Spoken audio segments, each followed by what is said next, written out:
தமிழ் தேசியத்தினுடைய காவலர் துறைமுண்ட செம்பலம் ஆகிய கௌரவ சோமசுந்தரம் மாவி சீனராஜா அவர்களுடைய 83வது பிறந்த தின நிகழ்விலே கூடியிருக்கின்ற அனைவருக்கும் எங்களுடைய முதல் வணக்கம்.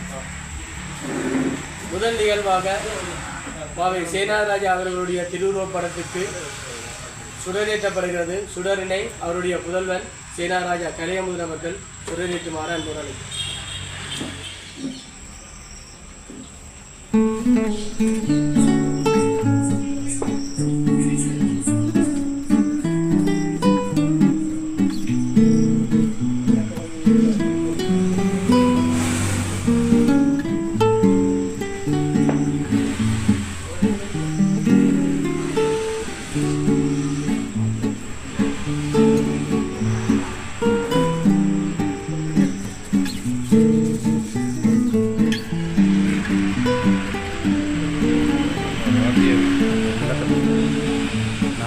அனைவரும்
சேனாராஜா அவர்களுடைய 83வது பிறந்த அவருடைய இல்லத்திலே இன்று இந்த ஜனன தினத்தினை அனுஷ்டித்துக் கொண்டிருக்கின்றோம். அந்த வகையிலே அவருடைய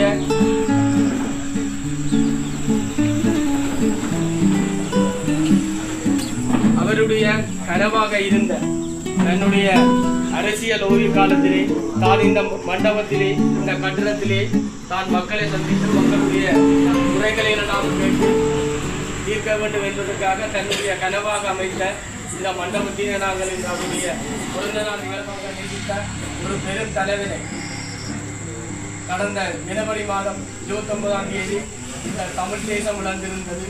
அந்த வகையிலே தான் தன்னுடைய திருமணத்தை கூட தமிழ் மொழியிலே திருமணத்தை நடாத்தி தன்னுடைய 3 பிள்ளைகளுக்கும் தமிழ் பேரையே சூட்டி இருக்கின்றார்.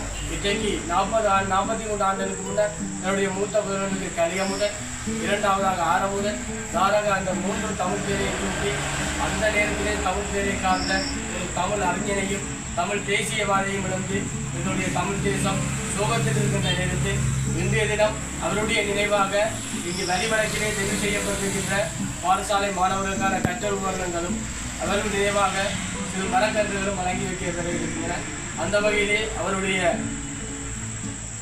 நினைவாக சிறு நினைவுரை ஆற்றுமாறு இந்த மண்ணினுடைய மைந்தனும் சமூக ஜோதியுமாகிய திரு நாகலிங்கம் ஐயா அவர்களை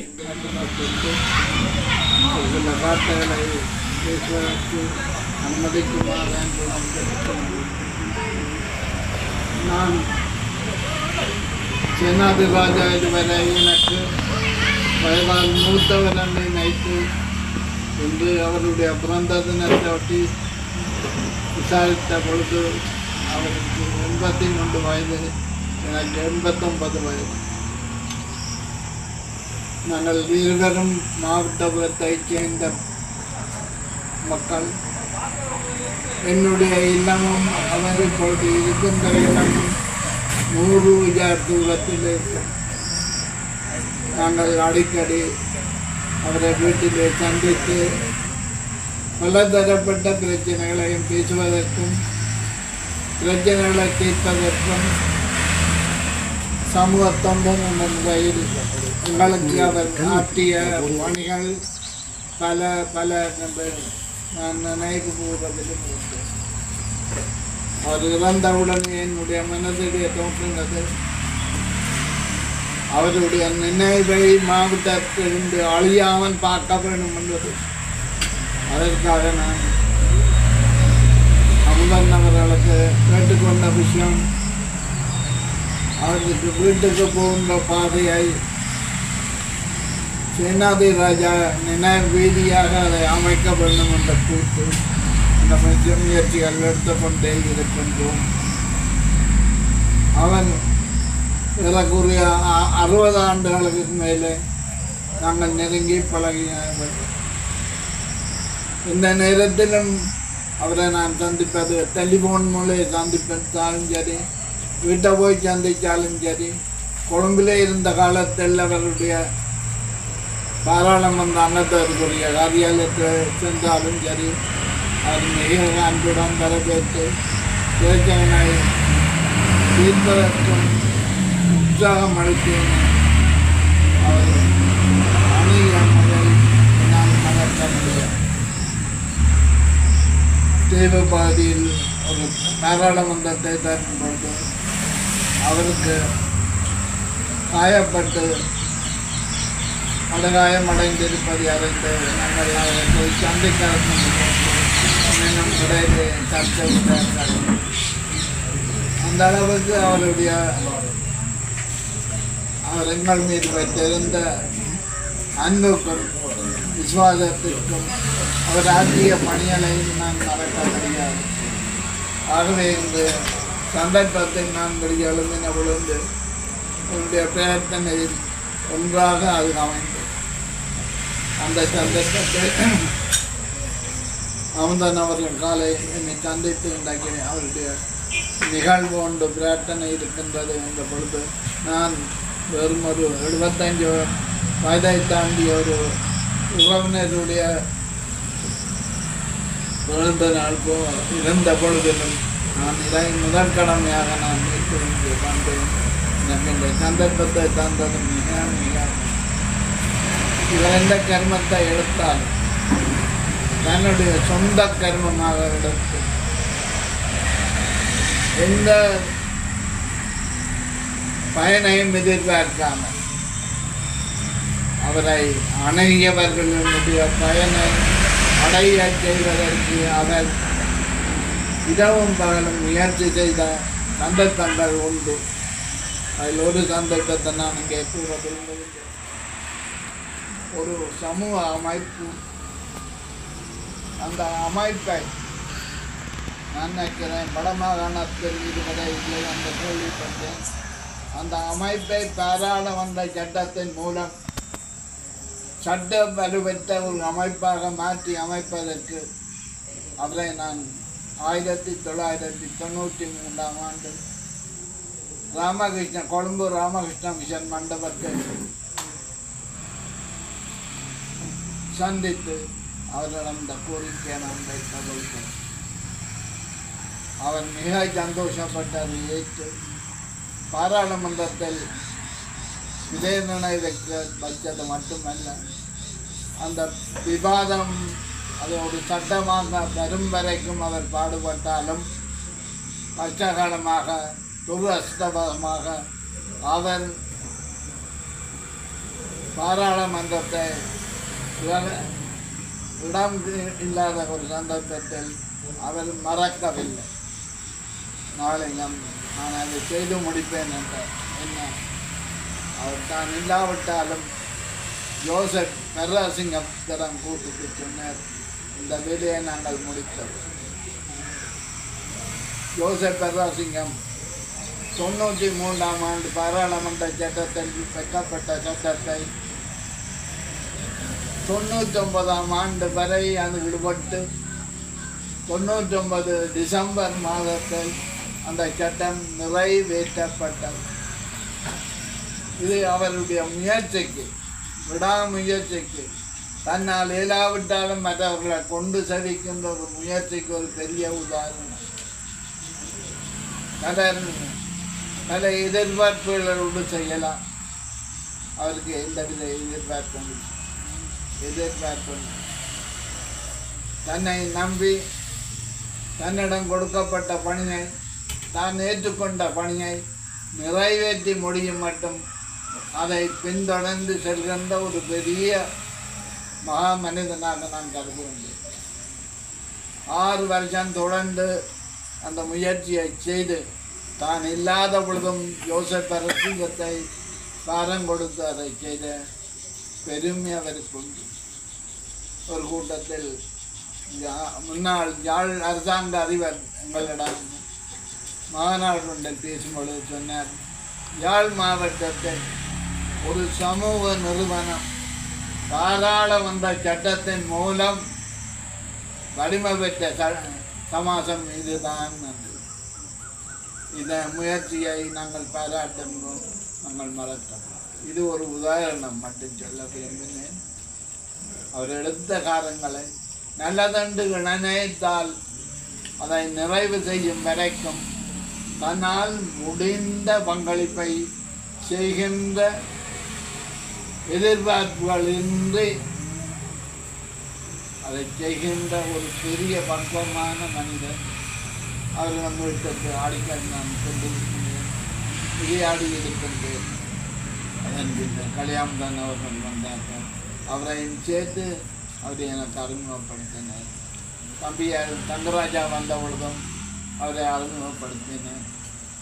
இப்படி உறவு வளர்ந்து வந்தது. ஆகவே நான் அவரை மறக்க முடியாது. அவர் இறந்த பொழுது முதலாவது இந்த மனதிலே தோன்றின விஷயம், மாவட்டபுர மண்ணில் அவருடைய நாமம் அழியாமல் தொடர்ந்து என்றும் என்றும் இருக்க நான் முடிந்த ஒரே ஒரு விஷயமாக நான் யோசித்தது, அவருடைய வீட்டுக்கு போகின்ற பாதையை ராஜா வீதியாக அமைக்க வேண்டும் என்ற விருப்பம். அந்த விருப்பம் தொடர்ந்து நாங்கள் பேசிக்கொண்டிருக்கின்றோம். இன்றைக்கு அதை நிறைவேற்ற யோசித்திருந்தாலும் வேறு வேறு தடைகள் காரணமாக நிறைவேற்றவில்லை. எனினும் அவருடைய ஆண்டு துவக்கம் ஜனவரியிலே வரும். அதற்கு முன்னதாக அல்லது ஆண்டு இந்த விஷயத்தை நாங்கள் நிறைவேற்றலாம் என்று ஆசைப்பட்டு கொண்டிருக்கிறோம்.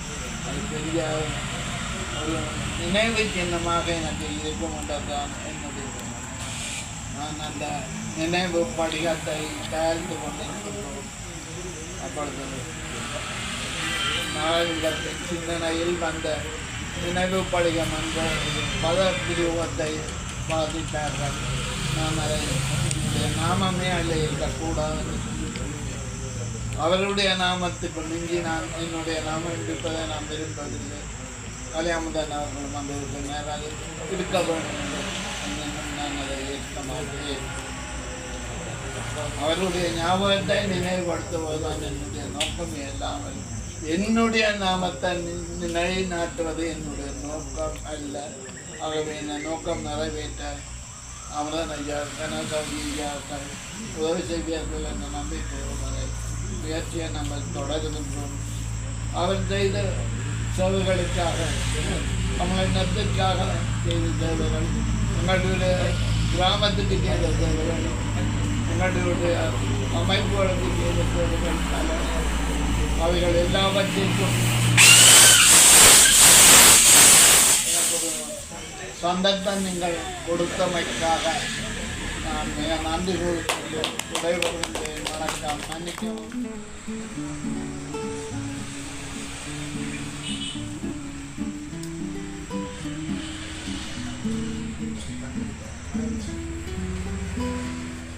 இருந்தும் காணமாட்டாமல் இன்று வரை ஒரு தொழில் பாராமல் கட்சியோடு நின்று தந்த செல்வாருடைய கட்சியிலே வளர்ந்த ஒரு பெரும் மனிதர்.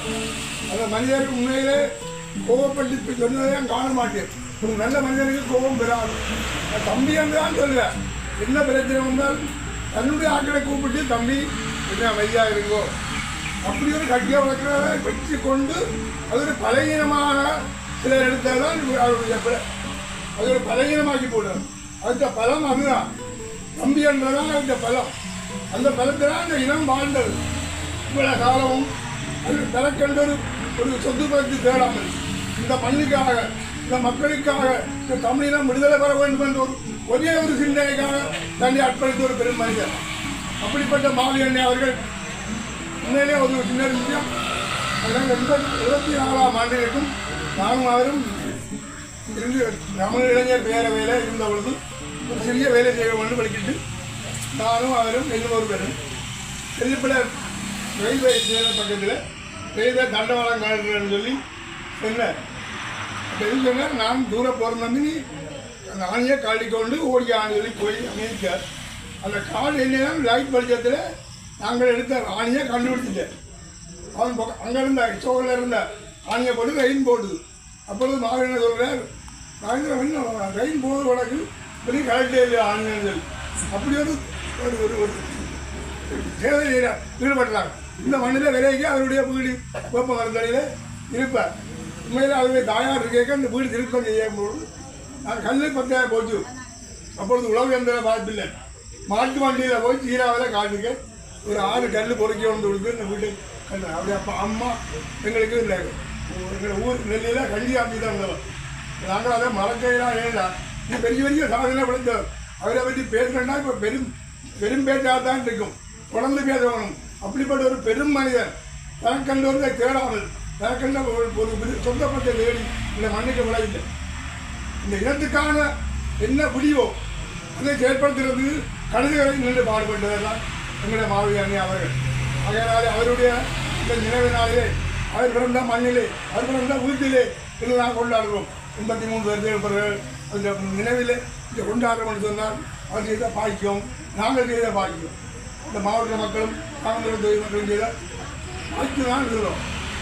உண்மையிலே அவருக்கு நான் நீண்ட நாட்களாக உண்மையிலே ஒரு சின்ன விஷயம் அது சொல்லலாம் வரையில் நானும் அவரும் குணாளன் ஈயத்தண்டூர் அந்த வருடங்களில் நாங்கள் வடலாக்கால போய் கொள்ளவனாரில் எங்களை விரைவாக நம்பியை ஏற்றிக்கொண்டு வரோம்.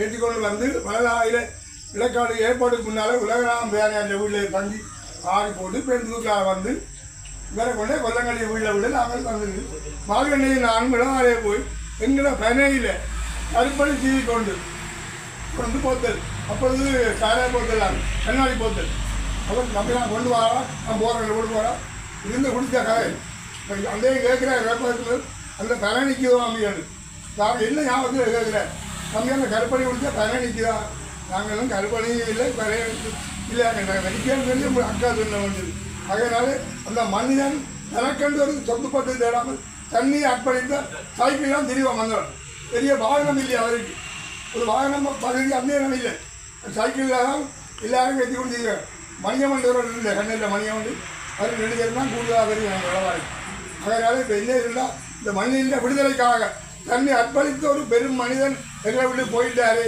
அதனால் அதை ஒரு பலகீனமாக வைத்து எங்களுடைய இனத்தவர் சிலர்கள் அதோட பாரமாக எடுத்து அதோட பலகீனமாக எடுத்து செயற்பட்டு கொண்டிருக்கலாம் எங்களுக்கு இந்த நிலைக்கு காரணம்.